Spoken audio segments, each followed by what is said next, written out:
Bagong mobile command van gamiton sa Mandaue City sa pagresponde sa mga emergency labi sa tabong nga sunog. Ang report ni Nico Serino.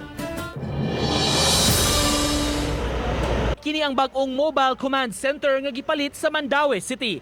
Gikan sa Europe ang maong sakyanan og teknolohiya nga gamiton sa pagresponde sa bisan unsa mang mga alarma. Sa pag-abot sa maong sakyanan sa syudad kaganiha, giinspeksyon gilayon kini sa mayor ug ubang mga opisyales. Kumpleto kini sa mga high-tech nga ekipo nga magamit sa koordinasyon kung may mga emerhensya. May rotating o extendable CCTV usab kini aron ma-monitor ang palibot sa giparkingan niini.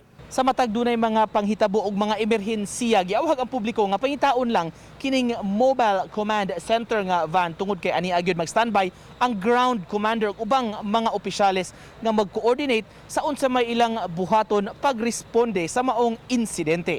Gipasabot sa mga opisyales, importante nga kung dunay mga panghitabo, may command post alang sa tanang hingtungdan nga departamento ug mga opisyales kay duna sila'y working area. We will provide the proper equipment, no, gadgets sa atong mga sa City Disaster Management Office, no, in order for them to respond effectively sa mga every calamities nga dunay mahitabo eri sa Dakbayas, Mandaue. This is first of a kind, no?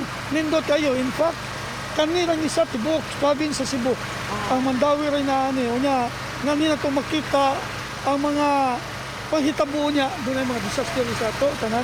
Giandam pahinuon ang mga kinahanglanon sa pag-turnover sa maong sakyanan gikan sa supplier ngadto sa syudad. Human niini itugyan gilayon ang mobile command center sa Mandaue CDRRMO. It would be easier for the ground commanders, no, pag-manage kung doon na ani ang atong mobile command center. Kay mag-iyahita mo yun, tuwangan to si Kuan Speakers, tuwa sa gym, si Cap, ano ba?